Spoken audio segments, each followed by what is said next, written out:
Hey guys, hopefully you can hear me. Really weird talking in into Zoom and recording this. Well, I'm used to it. Did it last year when we first had the pandemic. So, anyways, all right, let's get started. All right, so this is the first problem that we're looking at today. You've got a 15-pound block B right here that starts from rest and it slides down a 25-pound wedge A, which is supported on this horizontal surface that you can see. There's no friction anywhere, so no friction here, no friction there. You're asked to find the velocity of B relative to A after it has slid down 3 feet. Hint, hint, conserve energy up there, 3 feet down, get your velocity, am I right? And you're also find at that point to find out the corresponding velocity of A, right? So velocity of B relative to A. So, the hint is in the language. Velocity of B relative to A means that you're supposed to find VB relative to A like that. And remember, we always like our velocity to have direction as well. And here for part B, you asked to find the corresponding velocity of A. So that's just velocity of A. All right. Now I'm going to introduce an equation which is important, which we'll come back to when we're solving the problem. But this is really important. We've looked at it many times, but it's really important going forward as well.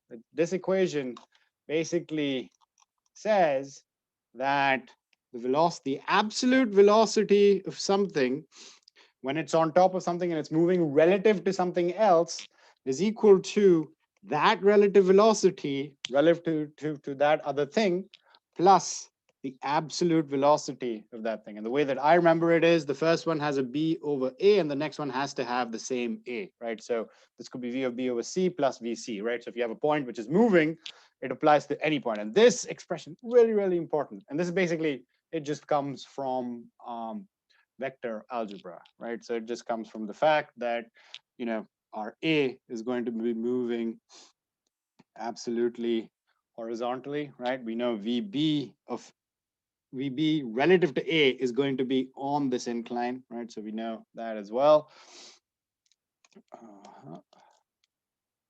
By the way, doing this in my office in the evening, heating is off. All right, VB relative to A like that. And then you'll have the absolute velocity of B, right? So it's just vector. This is vector addition, vector triangle, right? So VB is equal to VA plus V of B relative to A, like that. All right, we'll come back to this. Don't worry about it right now. It's all good.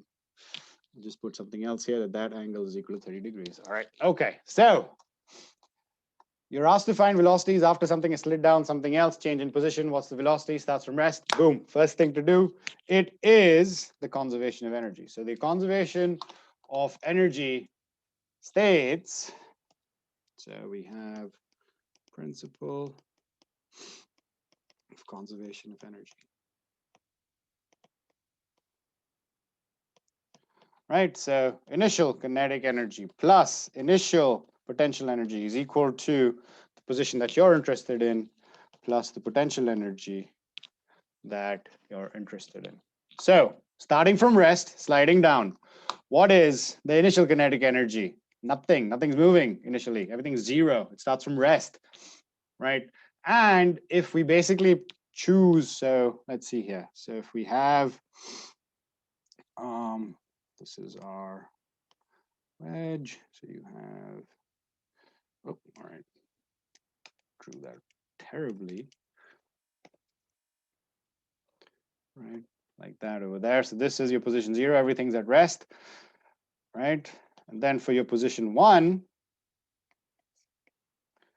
that you slid down and you're told from your initial position, so I'm just going to draw the initial one, it's the same thing over there, it has slid down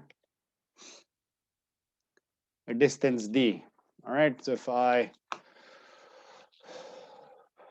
blow that up, right, so it was here and it's here and it's slid down by a distance d, the change for gravity to do work is going to be this horizontal distance that's over here, right? And we know from the problem statement, right, that this angle is equal to 30. Oh, I didn't even need to do the one I was looking at. So this angle here is just equal to 30 degrees.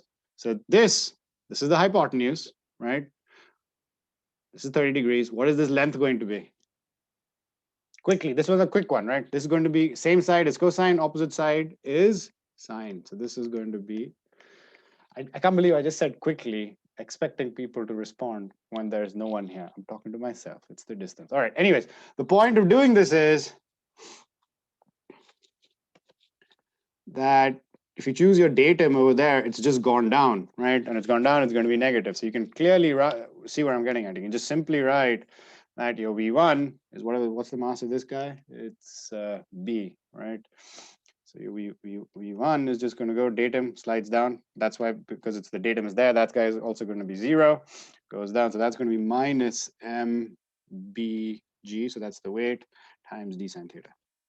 Right, and because it's gone below your datum, it is negative.